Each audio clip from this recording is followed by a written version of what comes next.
বন্ধুরা, আমি মধুমিতা। আজকে আপনাদের সামনে একটা আনকমন রেসিপি নিয়ে চলে আসছি। সেটা হচ্ছে কচুর ফুল। এই যে আপনারা হয়তো অনেকে খেয়েছেন কিংবা খাননি, আমি এটাকে আপনাদেরকে একটা রেসিপি করে দেখাবো। আপনারা খেয়ে দেখবেন বাড়িতে কেমন লাগে। আর এই রেসিপিটা আমি কী করে করছি আপনারা দেখাচ্ছি, আপনারা দেখতে থাকুন। এই যে প্রথমে ভেতরের যে অংশটা আছে এটাকে ফেলে দিতে হয়। ফেলে দিয়ে এখান থেকে আমি জাস্ট চাকুর সাহায্যে এটাকে আমি এখানে কেটে নেব।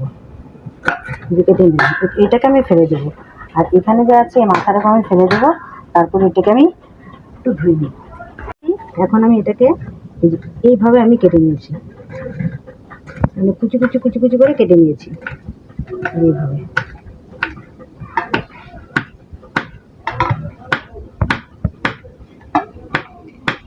আমি এই কচুর যে ফুলগুলো আছে, কচুর ফুলগুলোর মধ্যে আমি 20 থেকে 25টা ফুল আমি নিয়েছি। এই ফুলগুলোকে আমি এইভাবে কুচি কুচি করে কেটে নিয়েছি। এগুলোকে ধুয়ে এখন আমি সেদ্ধ করতে দেবো। আপনাদেরকে দেখালাম কচুর ফুলটাকে আমি কী করে কেটে নিয়েছি। দিয়ে দিলাম জল। কচুর ফুলটাকে আমি এখন একটু সেদ্ধ করে নেব। বন্ধুরা, আমি এই জলের মধ্যে কুচি কুচি কেটে কেটে রাখা কচুর ফুলটাকে আমি এখন আমি সেদ্ধ করে নেব। 5 মিনিটের জন্য আমি সেদ্ধ করে নেব। বন্ধুরা, কচুর ফুল সেদ্ধ হয়ে গেছে, এখন আমি উঠে নেব।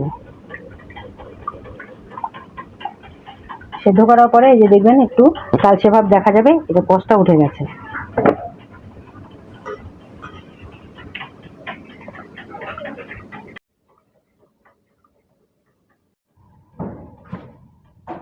পরিমাণ মতো সরষের তেল। বন্ধুরা, তেল গরম হয়ে গেছে, এখন আমি এর উপর দিয়ে দিলাম গোটা সাদা জিরে।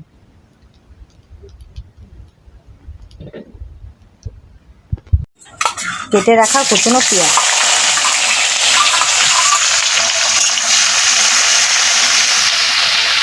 বন্ধুরা দেখুন, কচুর ফুলটাকে সিদ্ধ করে আমি এভাবে রেখেছি, ঠান্ডা হয়ে গেছে অলরেডি।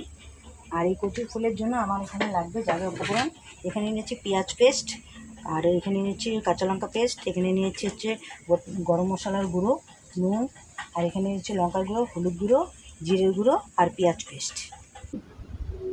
পেঁয়াজটাকে আমি লাল করে ভেজে নিয়েছি। এবার আমি দিয়ে দেবো কাঁচা লঙ্কা পেস্ট, আর এখানে নিয়েছি রসুন পেস্ট। এটাকে ঘেটে নেবো। এর উপরে আমি দিয়ে দিলাম পরিমাণ মতো নুন, দিলাম হচ্ছে হলুদ গুঁড়ো,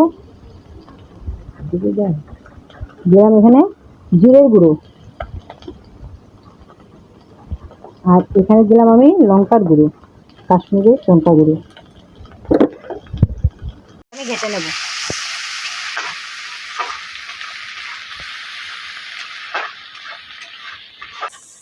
বন্ধুরা দেখুন, ভালো করে মশলাটাকে কষিয়ে নিয়েছি। এবার আমি দিয়ে দেবো যে সেদ্ধ করা কচুর ফুলটাকে।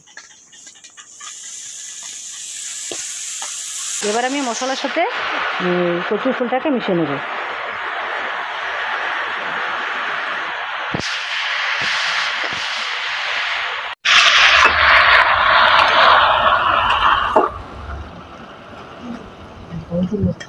আর 5 মিনিট রাখতে হবে বন্ধুরা, তারপর এটা হয়ে যাবে। আপনারা যা অনেকে খেয়েছেন বা কিংবা খাননি, এভাবে আমি যেভাবে করলাম আজকে রেসিপিটা, আপনারা সেভাবে করে খেয়ে দেখবেন। ভালো লেগেছে কিনা কমেন্ট করে জানাবেন।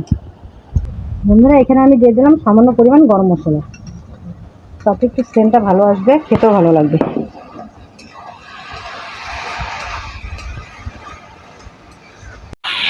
বন্ধুরা দেখুন, কচুর ফুলটাকে আমি খুব সুন্দর করে নিয়েছি, একদম মিহি হয়ে গেছে। আর কচুর ফুলটা হয়েও গেছে, এখন আমি নামিয়ে নেব।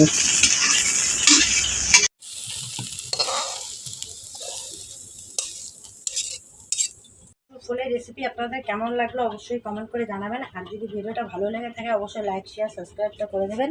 আর যারা যারা নতুন আমার পেজটাকে ফলো করেনি তারা আমার পেজ ফেসবুকে গিয়ে মধুমিতা দাস নামের পেজটাকে ফলো করে দেবেন। আর প্রচুর পরিমাণে শেয়ার করবেন। আর দেখা হচ্ছে নেক্সট ভিডিওতে।